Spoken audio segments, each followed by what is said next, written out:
Good morning বন্ধুরা, আমার আরও একটা নতুন ব্লগে তোমাদের সকলকে অনেক অনেক স্বাগত এবং অনেক ভালোবাসা। তো আজ হলো শনিবার আর এখন সকাল 7টা। তো তোমরা হয়তো ভাবছো যে আজ রুমার কি হলো, রুমা চা বসিয়ে দিল। হ্যাঁ, আমি চা তেমন একটা খাই না, আমার ভালো লাগে না চা খেতে। তো আজ চা দিয়েই ব্লগটা শুরু করছি। আর তোমাদের দাদাভাই বলছিল আজ চা খাবে, লাল চা খাবে আদা দিয়ে, ওর গলাটা একটু ব্যথা ব্যথা করছিল। তো আমার কর্তামশাইয়ের জন্য চা বসিয়ে দিলাম আর দিয়ে দিয়েছি আদা তেজপাতা। আমি কিন্তু খাবো না, আমি এমনিতেই গরম কিছু খাই না আর চা তো খাবোই না। তো এবার চিনি দিয়ে দেবো। আর চিনির দানাগুলো দেখতে পাচ্ছ কি বড় বড়, অনলাইনে আনা, তো আমরা আনিনি, অন্য একজন এনেছিল। তো ওইখান থেকে তোমাদের দাদাভাই কিনে নিয়ে এসেছে বাড়িতে। তো ঠিক আছে, চলো তোমাদের দাদাভাইকে চা দিয়ে কিছুক্ষণ পর ফিরে আসছি। তো অনেকক্ষণ পর ফিরে এলাম মন্দিরে, এসেই ব্লগটা কন্টিনিউ করছি। ওই সকালবেলা ব্লগ করেছিলাম 7টার সময়, যখন চা দিচ্ছিলাম তোমাদের দাদাভাইকে তখন করেছিলাম। আর অনেকক্ষণ পর ফিরে এলাম। তো সকালবেলা চা দিয়ে আমার যা কাজ হয় সকালবেলা, বাসি কাজ, আমার ঘরের কাজ, ওইগুলো করে স্নান টান সেরে তারপর চলে এসেছি হলো আর্যকে স্কুলে দিতে চলে এলাম। তো আর্যর স্কুলের পাশেই হলো এই বালাজি মন্দিরটা। তো ও বলছে না, আমি আগে ওইখানে প্রণাম করব তারপর স্কুলে যাব। তো যতদিন ও স্কুলে আসবে আগেই প্রণাম করবে, তারপর ক্লাসে যাবে, স্কুলে যাবে। তো আর্যর প্রণাম করা হয়ে গেছে, প্রসাদও খেয়ে নিয়েছে, খেয়ে নিয়ে এবার চলে আসছে। এবার ওকে স্কুলে দিয়ে তারপর আমি বাড়িতে চলে আসব। তো আর্যকে নিয়ে স্কুলে গিয়েছিলাম, আর্যকে স্কুলে দিয়ে এসেছি। আর আমি ভাত খাইনি, এসে প্রচণ্ড গরম লেগেছিল। তো গাটা ধুয়ে নিয়েছি, ধুয়ে নিয়ে একটু বসেছি। তো এখন ভাত খাবো, ভাত খেয়ে তারপর রান্না করবো, রান্না করে আর্যকে আবার স্কুল থেকে আনতে যাব। তো ঠিক আছে, ভাতটা খেয়ে নিই, খুব খিদে লেগেছে। তো এই যে দেখতে পাচ্ছ ভাত নিয়ে বসে পড়েছি। এইটা হলো থানকুনি পাতা বাটা, আর ওটা হলো আলু, বাঁশকরুল, তারপরে পেঁয়াজ সিদ্ধ সব কিছু দিয়ে বাঁশকরুল মাখা। আর এটা হলো উচ্ছে আর আলু ভাজা। তো ঠিক আছে, খেয়ে নে, ভীষণ খিদে পেয়েছে, খেয়ে নিয়ে তারপর আসছি। তো এই যে রান্না করে নিয়েছি, উচ্ছে আলু ভাজাটা সকালবেলা যখন হয়েছিল তখন বেশি করে হয়েছিল, তো কিছু রয়ে গেছে। আর উচ্ছে আলু ভাজা, আর আমি করেছি হলো ওই হলো বরবটি দিয়ে আলু দিয়ে একটা গুদক হয়। তো গুদকটা একটু সাদা সাদাই হয়েছে, ওইটার মধ্যে হলুদ দেইনি, তেল দেইনি, মশলা দেইনি, পেঁয়াজ রসুন আর শীতল ওইগুলো দিয়েই গুদকটা করা হয়েছে। আর ওইটা হলো আমের টক। তো ওই গরমের মধ্যে আমের টক খেতে বেশ ভালোই লাগে, আমের টক করেছি।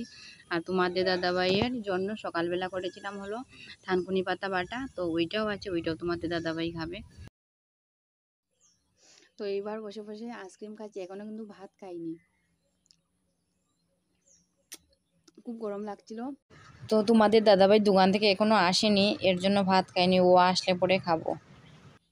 তো কাকু দিয়েছেন আইসক্রিম, আর্যকে একটা আর আমাকে একটা। তো এবার বসে বসে আইসক্রিম খাচ্ছি।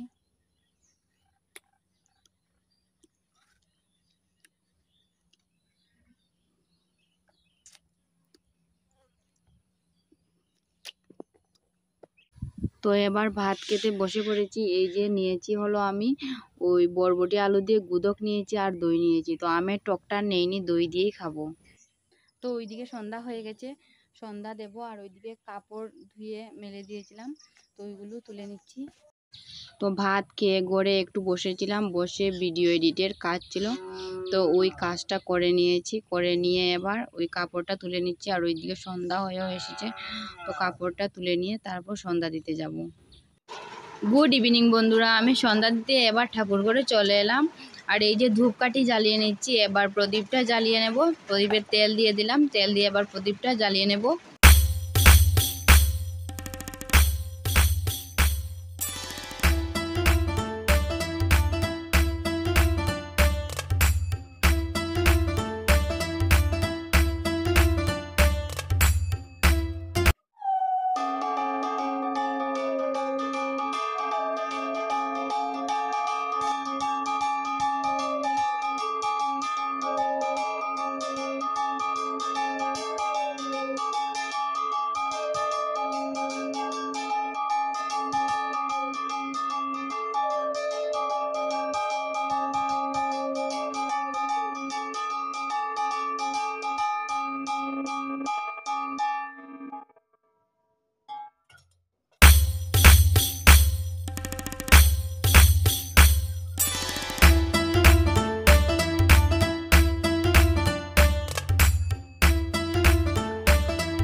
তো এবার আমি প্রণাম করে নিচ্ছি, প্রণাম করে নিয়ে তুলসী তলায় গিয়ে প্রদীপ জ্বালাবো। তো তুলসী তলার প্রদীপ জ্বালানো হয়ে গেলে ধূপকাঠিটা নিয়ে আমাদের ঘরে যাব। তো আমাদের ঘরে গিয়ে এই যে রাধাকৃষ্ণের একটা ফটো আছে আর একটা মা লক্ষ্মীর ফটো, তো ওই ঠাকুরকে আমি আরতি করে নিলাম, করে নিয়ে এবার হলো আর্যকে টিফিন দিয়ে দেব।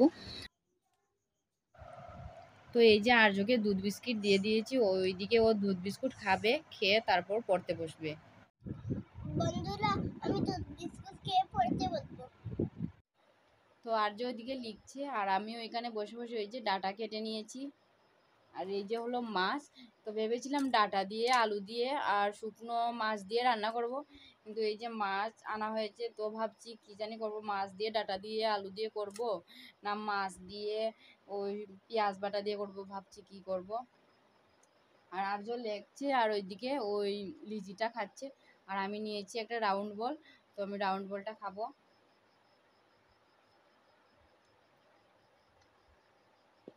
তো আর্যকে আমার পড়ানো হয়ে গেছে, সবজি কাটাটাও হয়ে গেছে, ওদিকে আর্য পড়ছিল লিখছিল আর আমি ওইদিকে ডাটা আর আলুটা কেটে নিয়েছি। আর ওইদিকে রান্নাঘরে চলে এলাম, এসে ভাতটা বসিয়ে দিয়েছি। তো ওইদিকে ভাতটা প্রায় হয়ে এসেছে, এই যে দেখতে পাচ্ছ। তো এবার ভাতের ফ্যানটা ঝেড়ে নেব, ঝেড়ে নিয়ে তারপর রান্নাটা করে নেব। তো দেখতে পাচ্ছ আমার মাছের ঝোলটা ডাটা দিয়ে আলু দিয়ে মাছের ঝোলটা রান্না হয়ে গেছে। আর কি লাল লাল ঝাল ঝাল হয়েছে, খেতে আশা করি সেই রকম লাগবে। তো এই যে ধোঁয়া বেরোচ্ছে, তোমরা দেখতে পাচ্ছ কি না জানি না, তবে আমি দেখতে পাচ্ছি। এই যে গরম গরম মাত্র নামিয়েছি আর ধোঁয়া বেরোচ্ছে, এবার রেখে দেব। তো ঠিক আছে, রান্নাবান্না হয়ে গেছে, এবার খেয়ে দিয়ে কিছুক্ষণ পর ফিরে আসছি তোমাদের সামনে। তো খাওয়া দাওয়া করে নিয়েছি, আর্য ঘুমিয়ে পড়েছে, আমিও ঘুমিয়ে পড়বো। এখন বাজে রাত্রি 10টা। তো দারুণ হয়েছে খাওয়া দাওয়াটা, দেখতে যেমন ভালো হয়েছিল ডাটা দিয়ে আলু দিয়ে মাছের ঝোলটা, খেতেও একদম সেই হয়েছে। তো খেয়ে নিয়েছি, খেয়ে নিয়ে একটু বসেছি, গাটা ধুয়ে নিয়েছি, রান্না করেছি, ভাত খেয়েছি, ভাত খেয়ে এবার একটু ভিডিও এডিটের কাজ ছিল, ভিডিও এডিটের কাজ করেছি, কাজ করে একটু ফ্যানের নিচে বসেছি গাটা ধুয়ে এসে। তো ব্লগটা ছিল এই পর্যন্ত। তো যারা যারা আমার চ্যানেলটা এখনও সাবস্ক্রাইব করোনি, প্লিজ সাবস্ক্রাইব করে আমার পাশে থাকবে, আমাকে সাপোর্ট করবে। আজকের ব্লগটা তোমাদের কেমন লাগলো আশা করছি কমেন্ট করে জানাতে ভুলবে না। তো চলো আগামীকাল নতুন একটা ব্লগের সাথে খুব শিগগিরই দেখা হচ্ছে। ততক্ষণে সবাই ভালো থাকো, সুস্থ থাকো, আর সবাইকে টাটা।